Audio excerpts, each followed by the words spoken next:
We will start with next topic today. तो कल हमने देखा how value of g changes as you go above the surface of earth height के साथ. If you remember last session में हमने एक दो equation derive किए थे.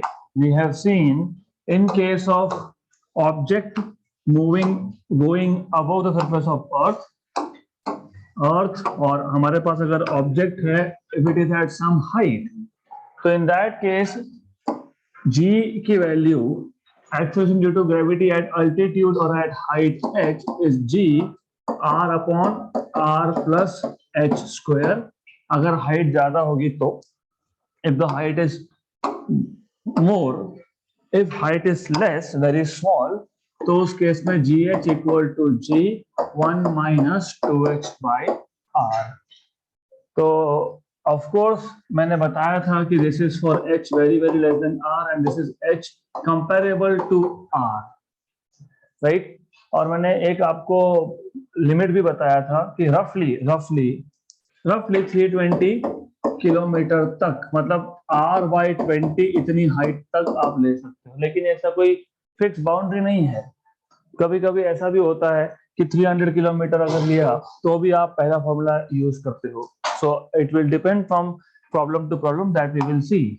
तो आज हमको क्या करना है? Now instead of taking the object to a height, to altitude, we will take the object to a depth.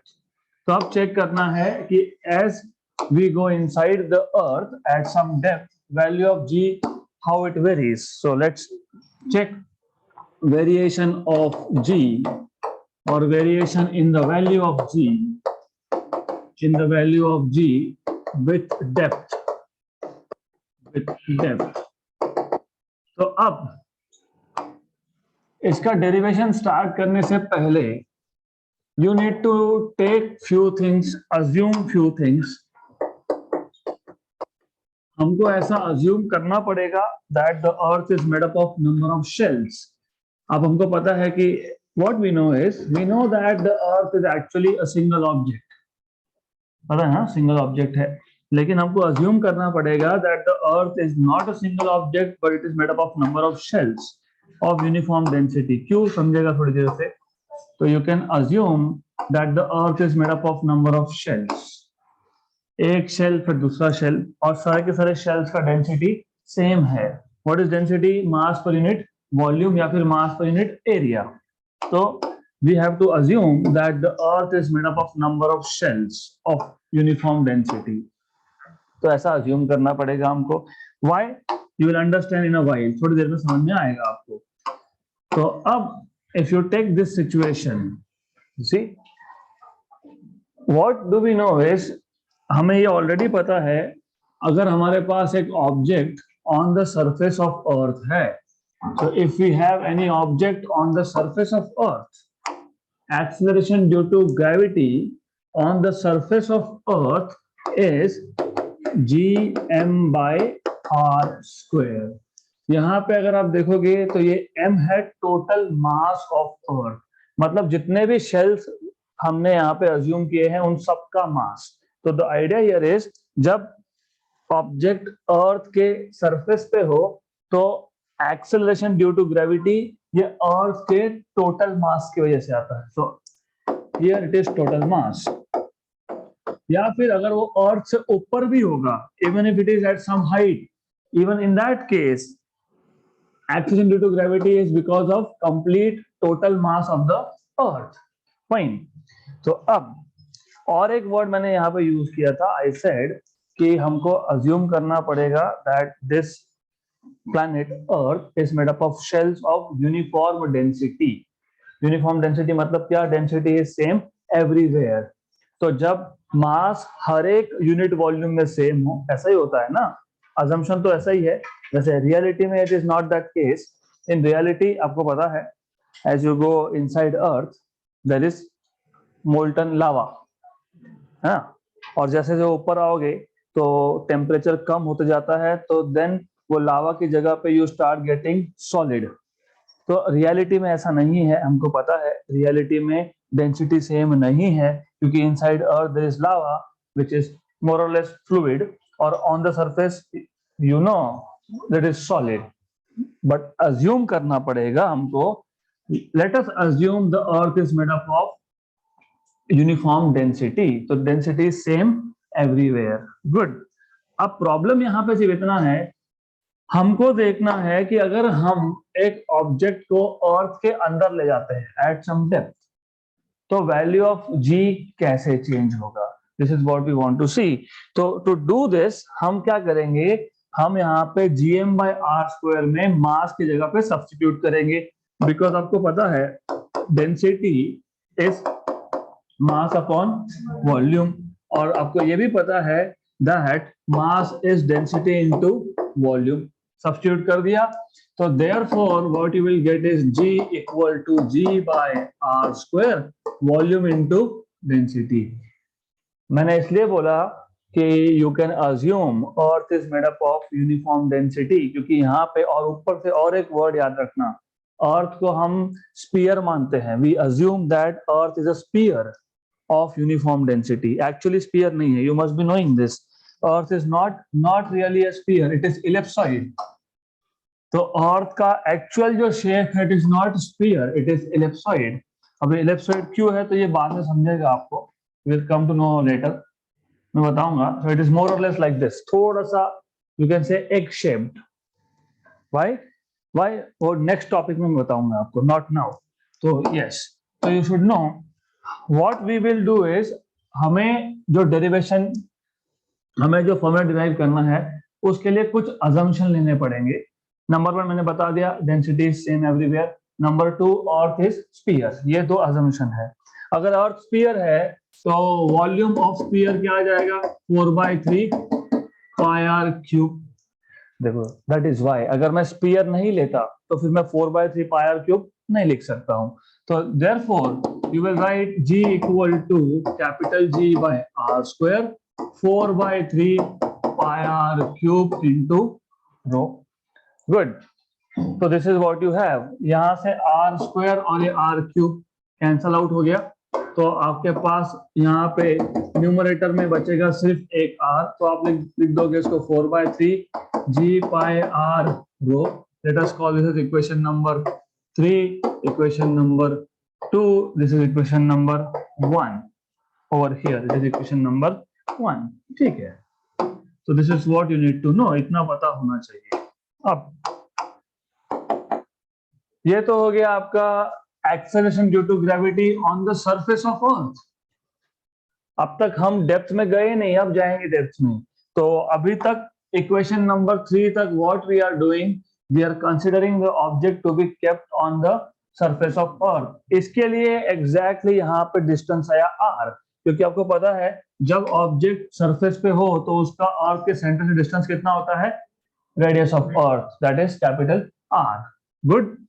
Then now imagine हम इस ऑब्जेक्ट को एक डेप्थ पे लेके जाते हैं.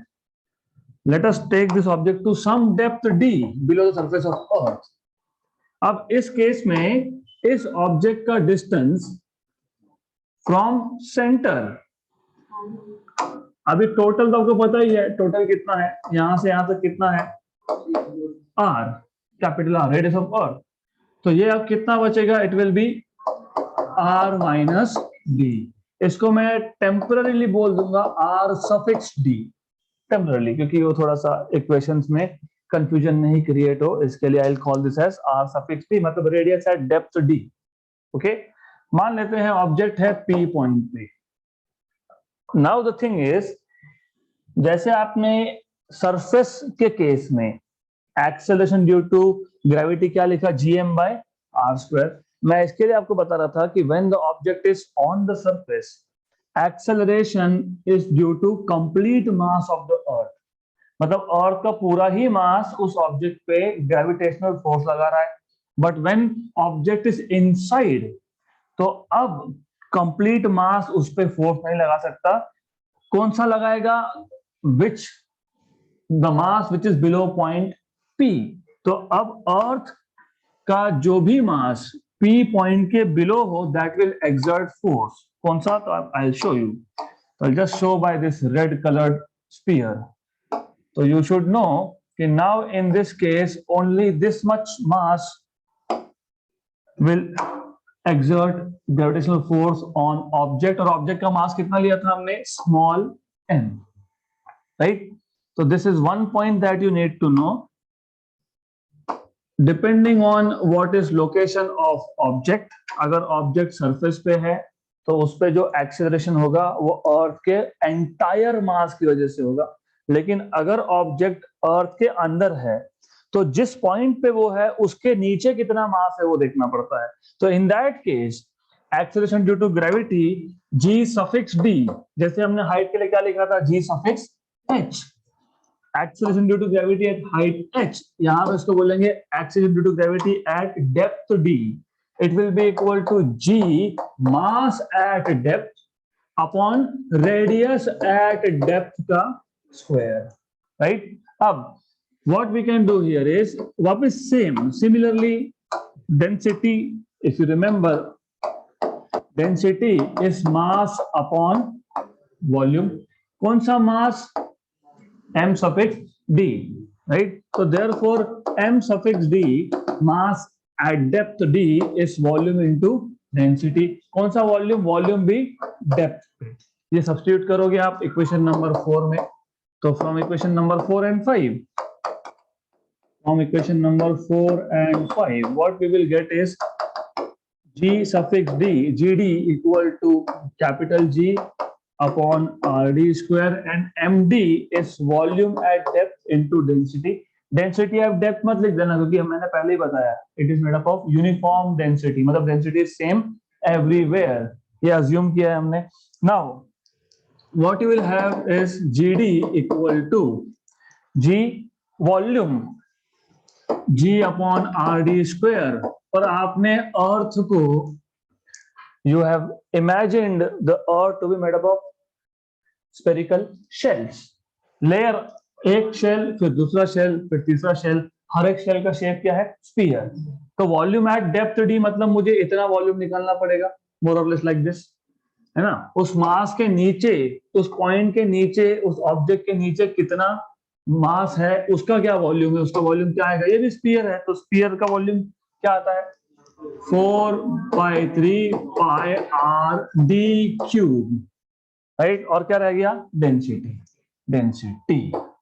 तो अब ये और ये हो गया cancel, therefore g suffix d acting due to gravity at depth d is 4/3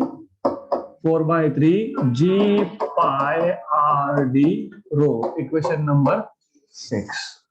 अब इक्वेशन नंबर 6 को इक्वेशन नंबर 3 के साथ डिवाइड कर दो, तो dividing equation 6 by equation number 3 you will get gd by g equal to 4/3 g pi r d rho upon 4/3 g pi r rho. 4/3 g pi, 4/3 g pi, rho and rho cancel. So ultimately you will get gd by g equal to rd by r, or this is what, r minus d, this is r minus d by r. Good. So therefore gd by g is r by r 1 minus d by r. Therefore gd equal to g1 minus d by r. This is how acceleration due to gravity changes as you go inside earth at a depth d. तो देखो एक चीज हमेशा याद रखना, comparison.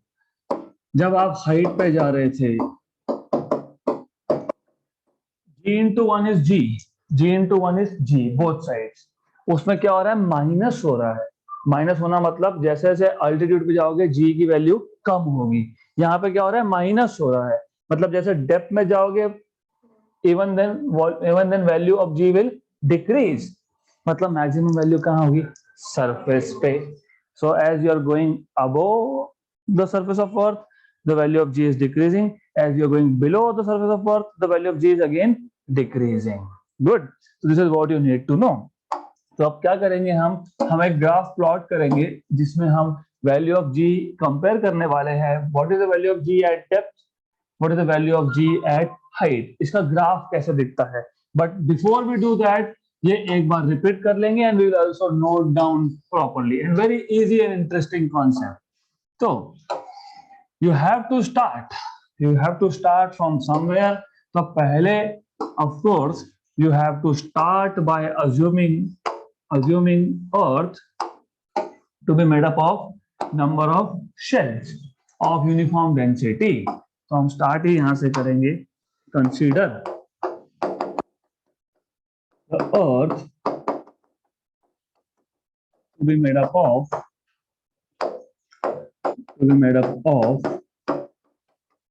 number of shells, number of spherical shells of uniform density rho,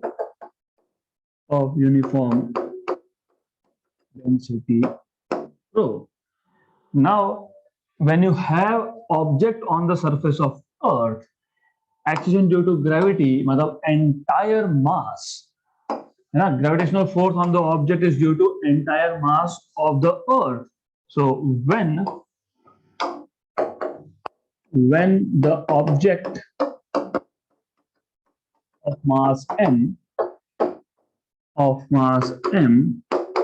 is on the surface of earth,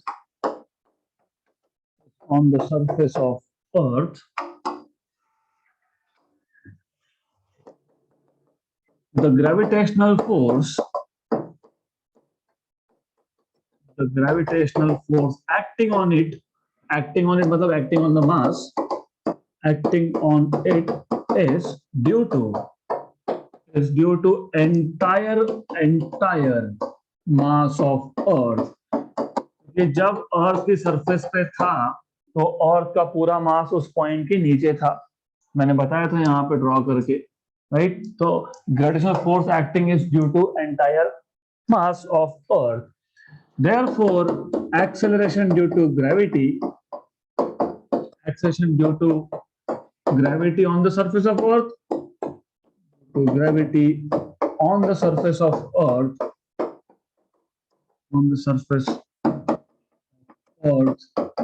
is G equal to Gm by R square, equation number 1. So this is what you have, right? Ab, assuming the earth is a sphere of uniform density, assuming the earth is a sphere of uniform density rho,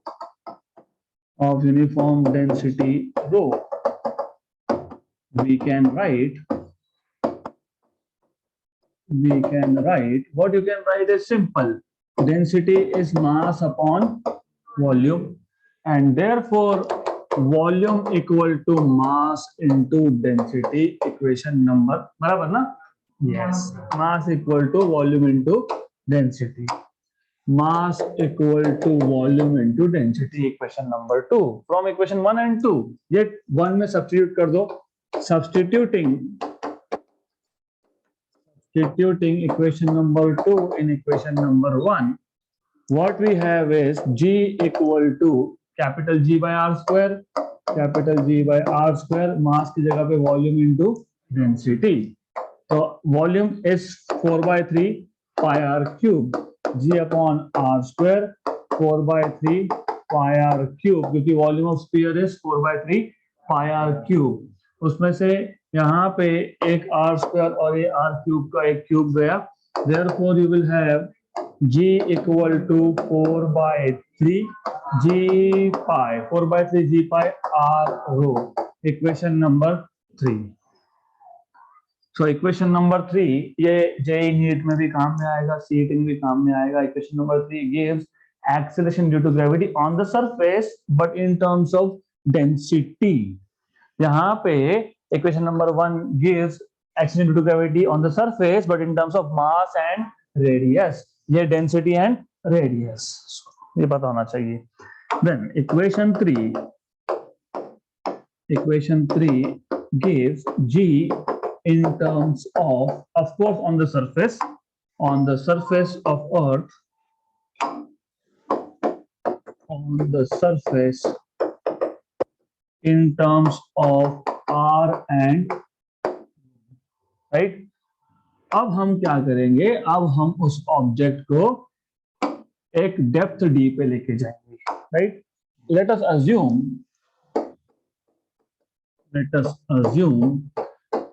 that the object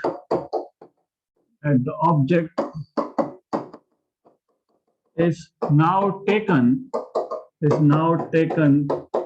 to a point P at a depth D below the surface of Earth.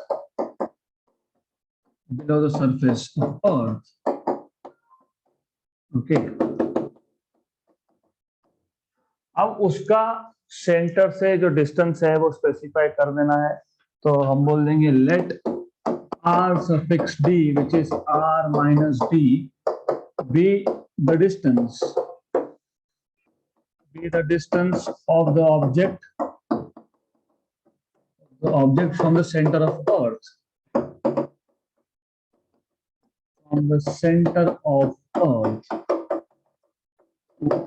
Right.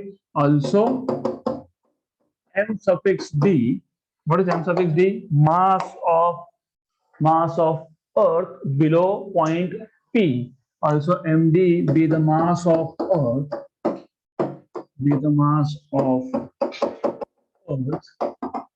Below point P. उस point के नीचे. Right. Therefore, acceleration due to gravity at depth d is given by, therefore acceleration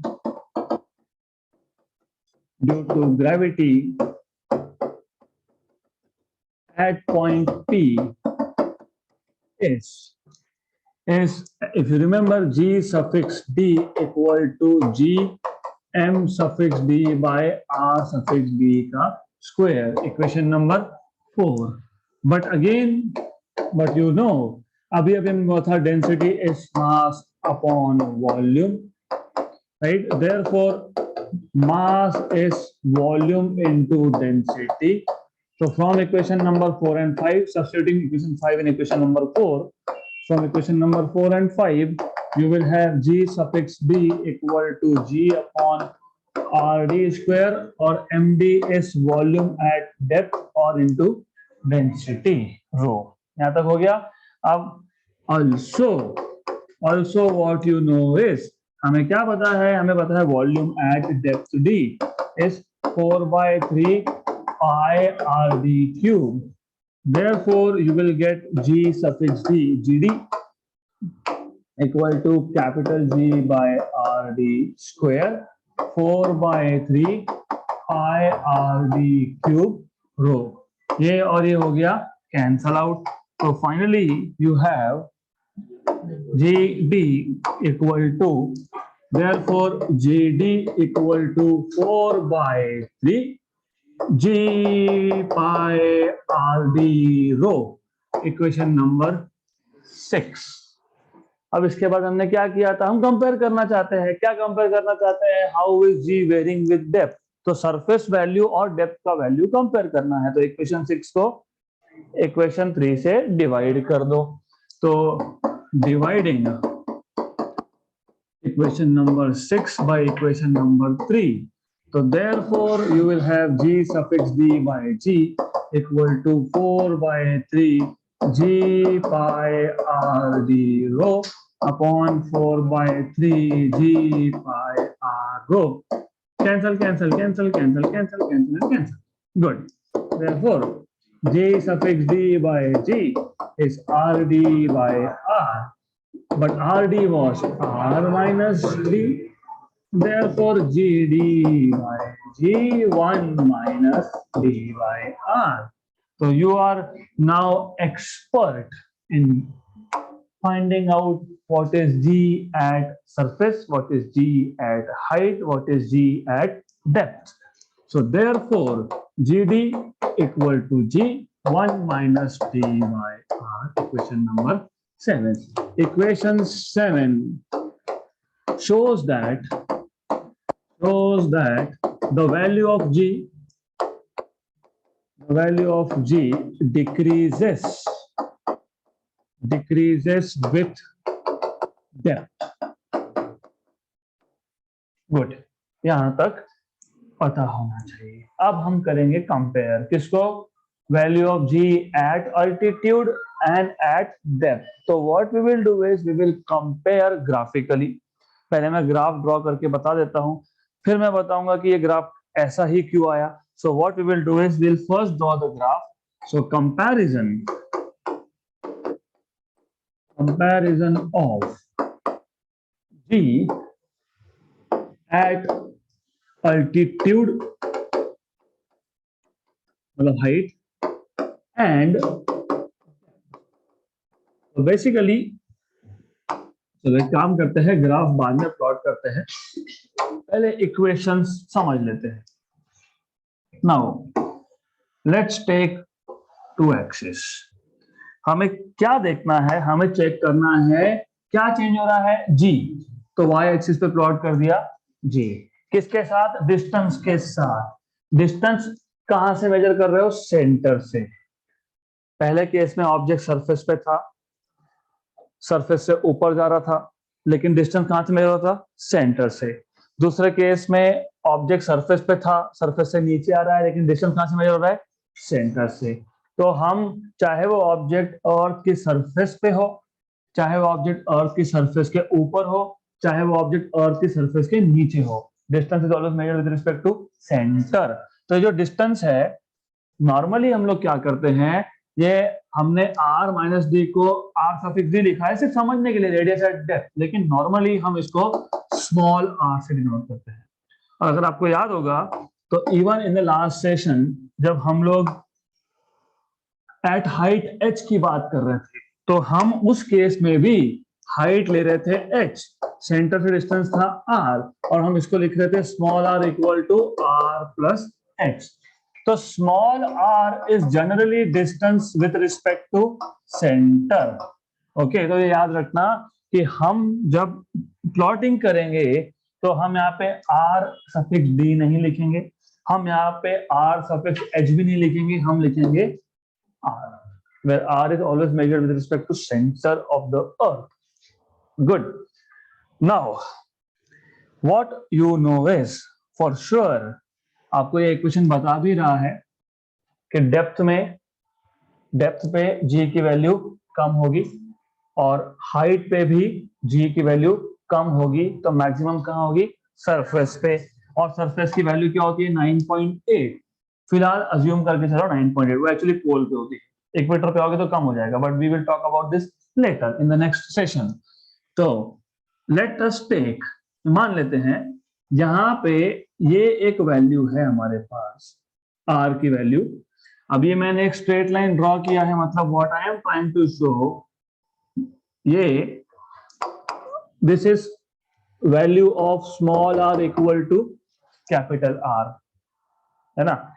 मतलब इस green line के से left side में, green line से left side में आप अर्थ के अंदर हो, बराबर, और ग्रीन लाइन के राइट साइड में आप अर्थ के ऊपर हो. अभी भी इमेजिन नहीं कर पा रहे हो, कोई प्रॉब्लम नहीं है, जस्ट अ मिनट.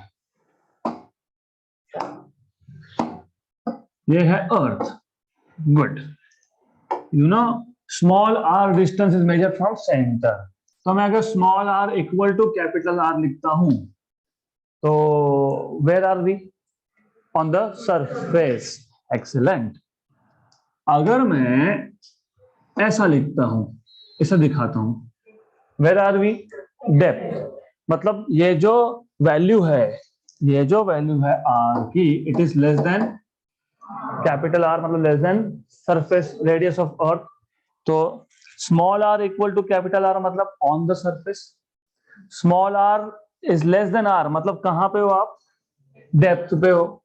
करेक्ट. तो ये जो ग्रीन लाइन है, इट इज टेलिंग यू, ये ग्रीन लाइन जो है, it is telling you that you are on the surface of earth.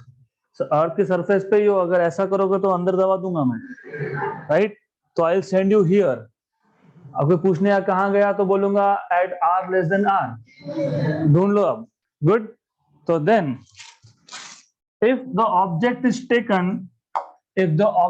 taken to a height, let us take, I'll just use some other color for this. Let us take this. Okay, so this means r greater than r. Fine, इसका मतलब ये है, सिर्फ इतना समझना है कि इस ग्रीन लाइन के राइट साइड में यू आर आउटसाइड. आउटसाइड मतलब एट अल्टीट्यूड, है ना, एट अल्टीट्यूड, एट हाइट. और यहाँ पे इसका मतलब है इनसाइड. इनसाइड मतलब at depth, at some depth. तो पहले ये समझना जरूरी है. Now of course as I told you कि सरफेस पे g की वैल्यू मैक्सिमम होती है. मतलब सरफेस पे g की वैल्यू जो है वो 9.8 अगर मैं लेता हूं तो ये वैल्यू यहाँ पे here it is going to be 9.8 और ये मैं लिख रहा हूं मीटर पर सेकेंड स्क्वायर में. फाइन, तो I don't need this line, actually मैं बाद में हटा दूंगा इसे बताने के लिए. आपको यहां तक पहले समझना जरूरी है, फिर हम ग्राफ देखेंगे how it is changing. Now if you go back to this equation GD by G is R minus D by R. तो अभी अभी मैंने आपको बताया कि GD by G और R minus D, इसको हम नॉर्मली क्या लिखते हैं, स्मॉल r. अभी बताया ना, इसको स्मॉल r लिखते हैं हम लोग. तो GD is equal to G को शिफ्ट कर दिया R और ये capital R. Fine, but wait a minute, do you know G value मतलब कौन सी वैल्यू, 9.8, और वो तो कांस्टेंट है. और ये कैपिटल R ये क्या है, रेडियस ऑफ अर्थ, वो भी कांस्टेंट है. तो कांस्टेंट अपॉन कांस्टेंट क्या है, कांस्टेंट है. तो ये क्या है, ये कांस्टेंट है. फाइन, लेकिन GD कहां प्लॉट किया आपने, G कहां प्लॉट किया, y एक्सिस, और R कहां प्लॉट किया, y equal to some constant into x. तो y इक्वल टू mx मतलब a straight line passing through origin with slope g by r. Very good. मतलब below the surface of earth at depth आपको behaviour ऐसा मिलने वाला है. It will be straight line passing through origin. अब हम इसको हटा देंगे, we don't need it any more. तो ये समझने के लिए था कि जैसे जैसे अर्थ के अंदर जाओगे वैसे वैसे जी की वैल्यू लीनियरली कम होगी. It will change linearly. या उल्टा सोच सकते हो, आप क्या बोल रहे हो कि सरफेस से मैं नीचे आऊंगा तो कम होगी. अब उल्टा सोचो, सेंटर से ऊपर जाओगे तो बढ़ेगी. तो सेंटर से ऊपर जाने तो बढ़ रही है. कैसे बढ़ रही है, लीनियरली बढ़ रही है. क्यों लीनियरली बढ़ रही है, क्योंकि मास भी तो बढ़ रहा है. और आपने देखा ना अभी अभी कि मास पे डिपेंड करता है, मास पे डिपेंड करता है. सेंटर पे अगर आप हो तो सेंटर पे कौन सा मास है, 0. सेंटर से ऊपर जा रहे हो तो अर्थ, क्योंकि earth was assumed to be made up of shells. तो जैसे ही अर्थ सेंटर से थोड़ा ऊपर गए, एक शेल आ गया उसका मास, फिर अगला शेल आ गया उसका मास. तो सेंटर से ऊपर ऊपर ऊपर जा रहे हो तो मास बढ़ते जा रहा है. मास बढ़ेगा तो जी की वैल्यू बढ़ेगी. कैसे बढ़ेगी, लीनियरली बढ़ेगी. तो this is how you need to understand. और ये जेईई नीट में आया क्वेश्चन है, variation of g with r. This is how it is. ये तो हो गया, ये आपको दो वैल्यू मिल गई. एट जी मतलब at r less than capital r और at r equal to capital r. अब रह क्या गया, अल्टीट्यूड. अल्टीट्यूड, अल्टीट्यूड का याद होगा आपको, यू मस्ट रिमेंबर दिस. याद होगा ही, होना भी चाहिए. Do you remember g h equal to g r upon r plus h का. मैंने अभी अभी आपको बताया R प्लस एच हो या R माइनस डी हो, it is divided by small r. फिर ये आ जाएगा g h equal to g r square और नीचे तो g h equal to g r square और r रेज टू -2 और g is constant, r square is constant. This is a constant. मतलब g h is proportional to r raise to -2. r raise to -2 functions पता है कैसे दिखते हैं? They are not straight line. They look something like this. Decreasing. -2 power, -2 power. It is something like this. So this is the variation of G with R. and we have compared how g is changing at height and how it is changing at depth. तो ऐसा graph आएगा. This is you need to know. तो थोड़ा बहुत तो maths पता होना चाहिए, otherwise it will be a trouble for you. तो अब क्या करेंगे, अब ग्राफ को तो कुछ करेंगे नहीं, हम सिर्फ लिख लेंगे. तो we will just note it down very quickly. बहुत इजी है. You have to first know very basic thing. From equations of action due to gravity at height and at depth, we see that what do you notice? Number one, the value of g decreases with depth. The value of g also decreases with height. तो यहां से start करेंगे. So the maximum value of g is on the surface of earth. So we know that the value of g is maximum on the surface of earth.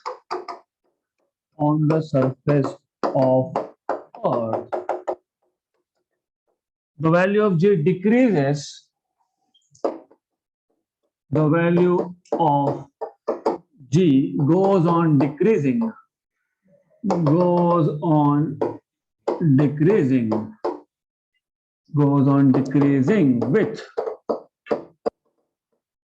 with number one, with increase in height above the surface of earth. Number two, increase in depth.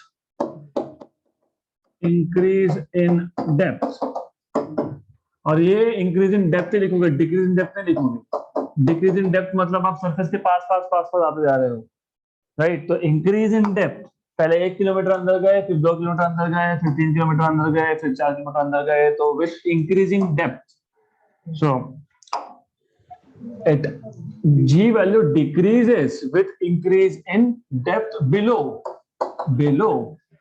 the surface of earth. अब ये लिखने के बाद, because you have to explain the nature of this graph, कि हमने ये straight line ही क्यों लिया और हमने ऐसा not a straight line क्यों लिया, तो ये आपको बताने के लिए आपको इक्वेशंस यूज करने पड़ेंगे. तो हम पहले कर लेंगे below the surface of earth.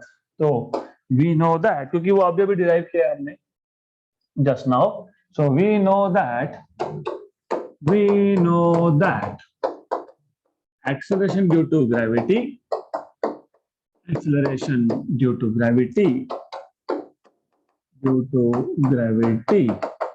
below the surface of earth is given by GD equal to G R minus D by R, right?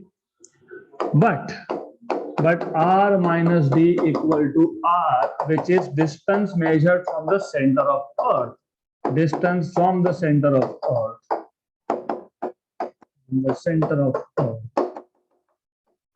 And therefore GD equal to G small r by capital R, which is equal to G by capital R into small r, right? तो अब इसको ऐसा करता हूं, इसको मैं हटा देता हूं, डायरेक्टली ऐसे लिखता हूं, right? But G and R both are constants,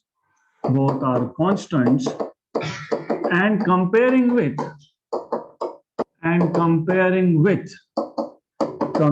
y equal to mx, we get, what do you get is, we get m equal to g by r, slope है ना, and y equal to g. Just ये GD को generally G बोल लो, क्या फर्क पड़ता है. काम करो, कंफ्यूजन क्रिएट होता होगा तो इसको G डैश बोल लो, बेस्ट G डैश, क्योंकि फिर हाइट पे भी हम G डैश ही यूज कर लेंगे, क्योंकि GD बोला तो फिर मतलब पक्का हम डेप्थ की बात कर रहे हैं, ऐसा नहीं है। और मैं यहाँ पे भी डिनोट करने के लिए फिर G डैश बोल दूंगा, क्या फर्क पड़ता है। So y equal to G dash and x equal to R। Therefore variation in G is a straight line. Variation in G is a straight line passing through origin.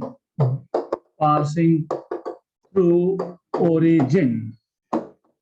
कहाँ पे? Below the surface of Earth. Below the surface of Earth. Right? हो गया, मतलब आपने explain कर दिया ये पहला पार्ट कहाँ से है। You have explain it successfully, good. अब कौन सा रह गया? सेकेंड पार्ट, मतलब outside, right. So also variation in G at height, variation in G at height h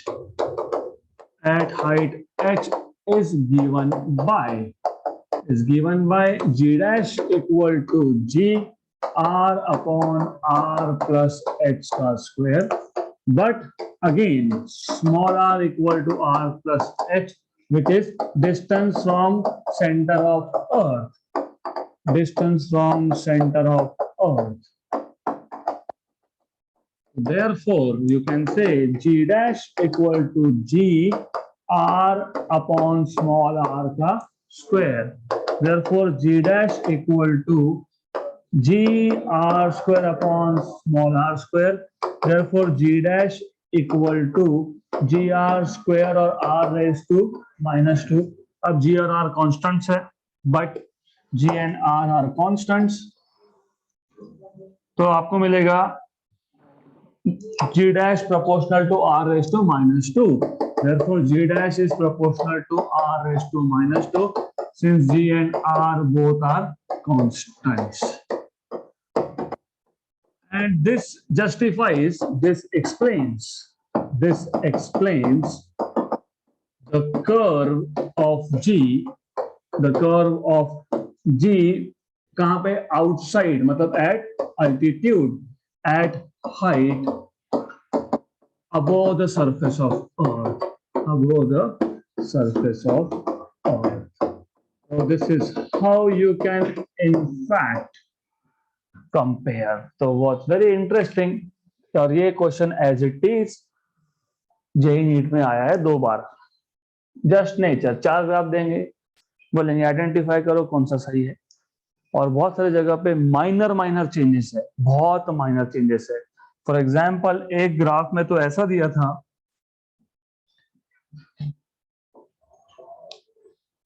करो आइडेंटिफाई। अब ये जो येलो लाइन ड्रॉ किया है वो एक्सपोनेंशियल डीके है, e raise to minus something वाला decay, e raise to minus r. हमारे पास e raise to minus r था क्या? हमारे पास आर रेज टू -2 था। हाँ, तो ये कंफ्यूजन इतना, अरे तो दिख तो सेम ही रहे, फिर क्या करें?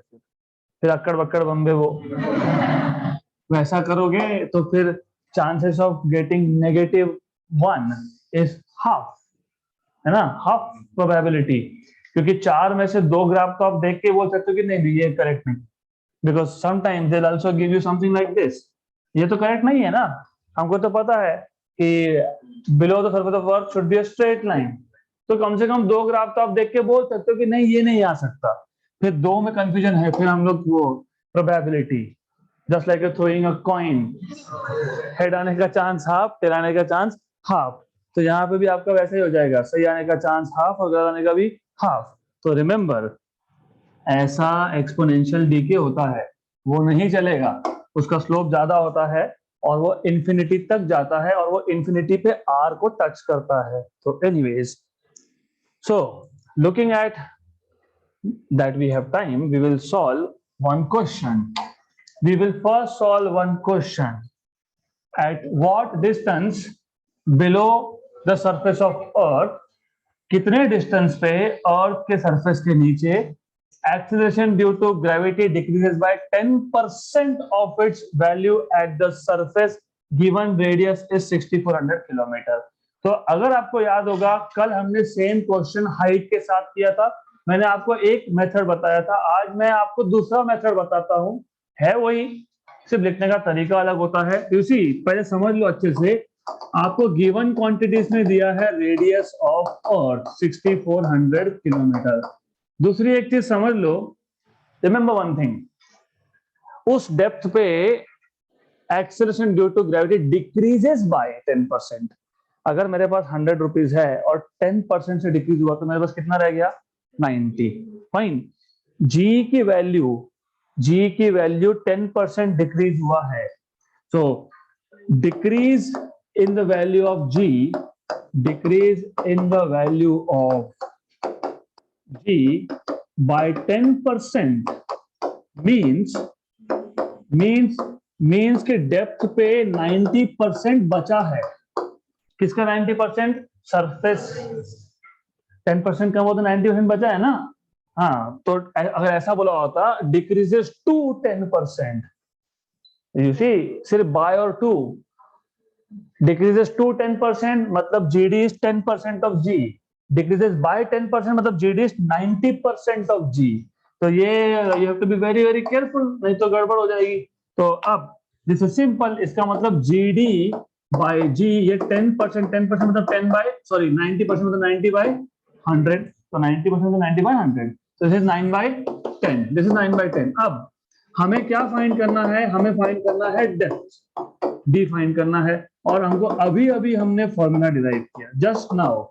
Do you remember GD equal to G 1 minus d by r, तो GD बाय G लिख देता हूं मैं। तो अब here onwards is just calculation, तो बहुत सिंपल है, GD by G is 9 by 10 equal to 1 minus, इसको यहां शिफ्ट करूंगा, उसको वहां शिफ्ट करूंगा, therefore D by R equal to 1 minus 9 by 10 मतलब कितना, 1 बाय 10 मतलब कितना डेप्थ, R बाय 10, R कितना है, मतलब डेप्थ कितना आ गया, तो 640 किलोमीटर अंदर जाओगे तो 10% से वैल्यू कम होगी। So that's it for today. We'll continue with more in the next session.